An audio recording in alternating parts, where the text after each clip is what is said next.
Unang araw ng 5 days before Christmas, ito ay tungkol sa isang lola na nangangalang Lola Pilar. Siya ay isang matanda na at hindi na nakakatayo at hindi na rin nakakapaglakad. Dahil naka-wheelchair na lang siya at nakahiga na lang. At ngayon, bibigyan natin siya ng maagang pamasko. At ngayon, pupunta po tayo sa bahay nila Lola Pilar upang ibigay ko po yung handog kong pamasko para sa kanya. Gusto mo yun? Gusto ko yun.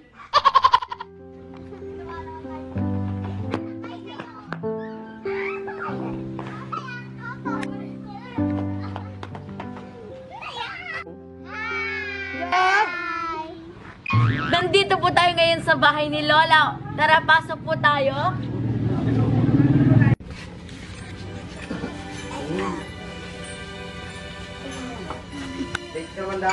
Hi Lola, kamusta po kayo? Mabuti naman. Mabuti naman. Ano pong pangalan niyo, Lola? Ako ang pangalan ko, Esmeralda Marquez. Taga saan po kayo? Ang taon ko ay 88. Taga saan po kayo, Apong? Taga saan po kayo? Taga Dinno kayo? Dito sa Santa Barbara. Victoria Tarlac. Ano-ano niyo po ba si Lola? Nanay ko siya. Ako ang nag-aalaga sa kanya kasi ako ang nandito sa tabi niya. Dahil mga kapatid kong iba, kanya-kanya namang pamilya. Ano po bang kalagayan niya ngayon? Ngayon, ayan, nakahiga na lang siya. Minsan umuupo naman. Hindi ko naman alam kung saan nanggaling yung sakit niya. Gaano po ba kahirap mag-alaga ng isang matanda? Kung sa pag-aalaga talagang mahirap. Kasi nakakain mo siya, pinapaliguan. Kasi hindi naman niya kayang magbihis mag-isa, hindi kayang maligo. Kaya pinapaliguan ko siya. Ano po bang kalagayan ni Lola Esmeralda? Ulit-ulit! Ulit-ulit! Bigla na lang siyang nagkaganyan na hindi ko naman alam kung saan nanggaling yung sakit niya. Tapos pinagamot ko naman siya. Minsan nandito yung mga apo niya, kinukulit-kulit siya para lang hindi siya masyadong malungkot. Kaya pinapabayaan lang namin na kinukulit siya. Ano po bang nais niyong sabihin para kay Lola?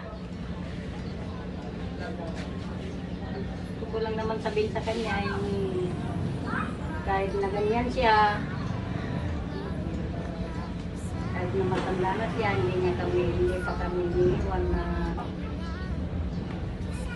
mga anak niya. Kaya nagpapasalamat din ako kami sa kanya na kahit paano nandito pa rin siya sa amin. Nalagaan namin siya. Nalagaan din niya kami nung maliit kami. Kung gusto nyong sabihin sa mga anak nyo na nandyan na nag-aaruga sa inyo, nanay?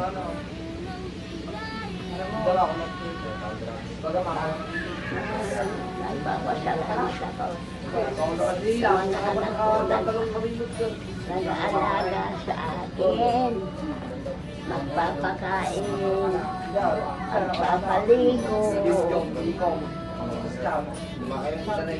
Kahit nalaga nito ako, nandiyan sila, hindi ako iniiwan ko na. Si dito ako nang nagahiga, hindi ako iniiwan. Salamat. Salamat. Salamat po. Ngayon po, nanay, ngayong darating na Pasko, alam ko pong kapos po kayo. Kahit onting salo-salong pagkain, o di man ako makapagbigay sa material na bagay, gusto ko po na na-share sa inyo yung mga natatanggap kong blessings araw-araw. Gusto ko po kayo mapasaya at sana po magustuhan nyo po. Opo.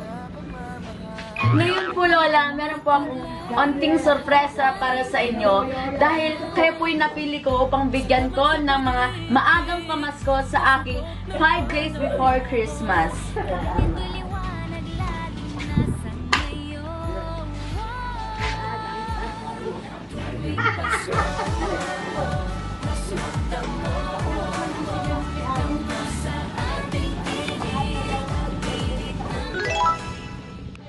Ibigay niyo na ang aming Christmas bonus.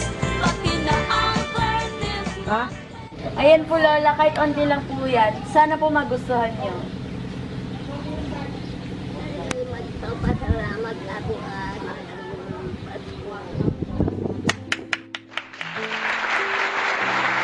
Niya pong sa kanya ito. Next ang sangit sa amo na pong pilaran. pasalamat ako sa iyo, apo ko, Daryl. Ibigay mo ng Pasko ko. Marami pong salamat. Lola, gaano po ba kayo kasaya ngayon? Masayang masaya ako ngayon. Binigyan mo ako ni Ariel. Pasko kong maaga. Sige po. Thank you po. Taas niyo po.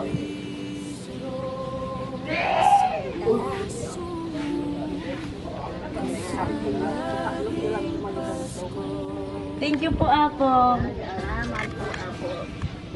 Napakasarap sa pakiramdam na masabihan kang thank you. Kahit simpleng bagay lang ang ibinigay mo sa kanila. At thank you po, Lola Pilar. At sana humaba po ang iyong buhay. And God bless po sa inyo.